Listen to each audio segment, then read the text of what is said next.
Injury report of the San Francisco 49ers before they face the Cardinals. Chris Conley, oblique, did not practice all week, is doubtful. He's probably not going to play if he did not play all week. That's just like a given. I don't know why this even says doubtful. This should just say out. Jacob Cowing did not practice, limited in practice. I'm going to predict that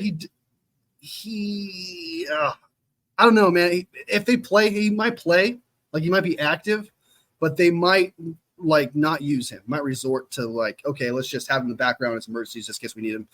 Gross Matos, I thought he was going to be out because he did not practice on Thursday or Wednesday, so I figured he wouldn't. Jacob Cowing got the same thing if he did not practice yesterday or the day before. But if he's limited in practice today, there's a possibility he'll play.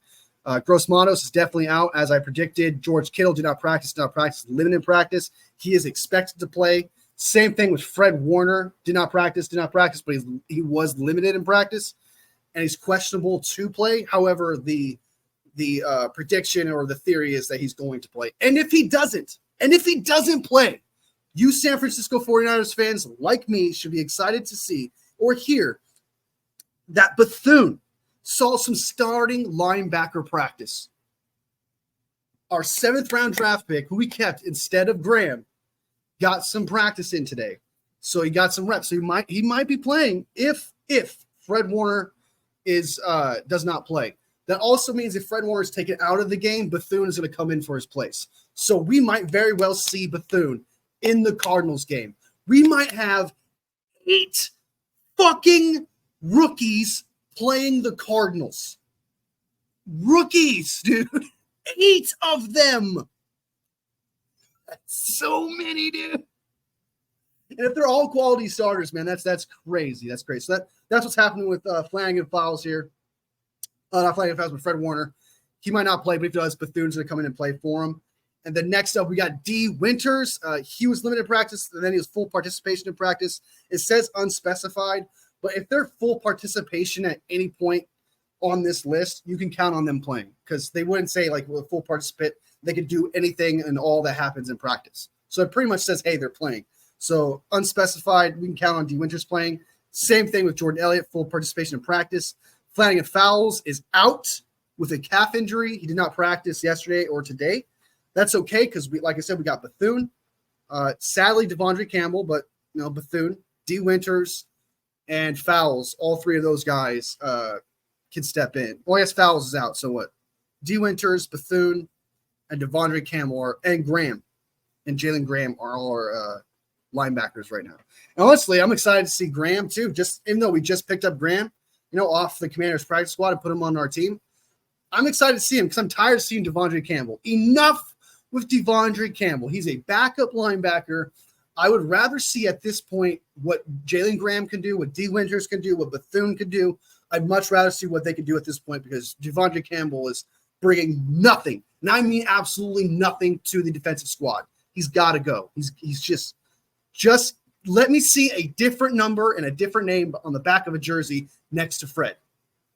I need to see it. D-line, Kevin Givens, who's been an absolute stud last week, who got 2.5 sacks. Incredible. I know it's a backup offensive lineman that he crushed, but still he's better than a backup offensive lineman. Says a lot for a backup D lineman.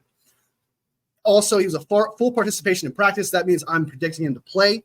Hufunga, this one's weird because he might not actually play even though it's full participation in practice. That one's weird, but we'll get into that because there's an article that's going to talk about it. But there's a possibility Hufunga might not play even though he was full participant in practice. But I'm going to stick to my guns. I'm going to stick to what I said about full participation in practice. I think he plays, but I think the 49ers are just trying to be cautious with him. Like, hey, we're still going to keep an eye on your reps. We're still going to keep an eye on you, like, as you get better and get back into shape. Because he's still trying to do that. Let's be real.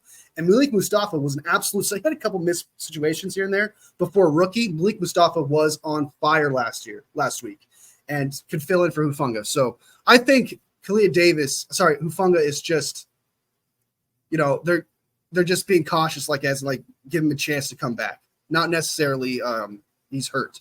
Williams should be coming back, unspecified. Again, he should be back. Kalia Davis.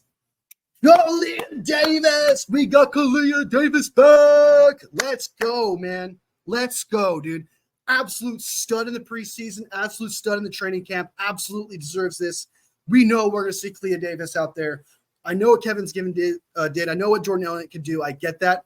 But I promise you, and I promise you this, they're going to put Clea Davis out there. We're going to see his name.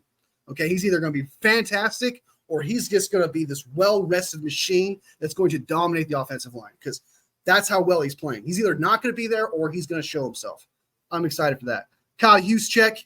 We'll talk about Kyle Juszczyk in a minute because he had an absolute funny-ass burn against Grant Cohn. We're gonna talk about that, but Kyle Juszczyk should be playing, and Yadam is expected not to play. He has a thigh injury, still unspecified there what kind of thigh injury. But then again, it's predicted that he's not going to play, which means that Renardo Green, the rookie, is going to get more reps and more of an opportunity to dominate on defense. And I'm excited again. 8 rookies, y'all. 8 rookies will be doing something on the team on offense or defense, not just special teams. That is crazy. That is crazy. So Renardo Green, looking out for him. Malik Mustafa, Jair Brown, look forward to him. Just got him the year before this year. Yeah, there's a lot of exciting names that I'm sure a lot of 49ers fans are going to be excited to see and see what they can contribute so early into their careers. There are, I think, 8 rookies coming into this game. Last year, there's like 4 players from last year's draft starting also on offense or defense. This team may seem old on one side, but they're very young on another. And if these players can perform, the future is bright for the 49ers, especially if Brock Purdy sticks around. He's our franchise quarterback. We got Kyle Shanahan. And if all these players continue to perform the way that they are doing, this team is set up for a second era. It's just a new time for the team where new players are going to rise and the superstars are either going to be let go or they're going to fade. That's what we're heading into probably around 2026. After 2025 season, there's going to be a shift in players. Just watch. All right. So that is the injury report for the Cardinals game. Oh, I didn't even have the injury report up. I always fail to put up the fucking screen, man. I'm sitting here talking and shit, and I'm like, this guy here, this guy here, this guy here, and you guys have no idea what the fuck I'm talking about. I always forget the screen, man.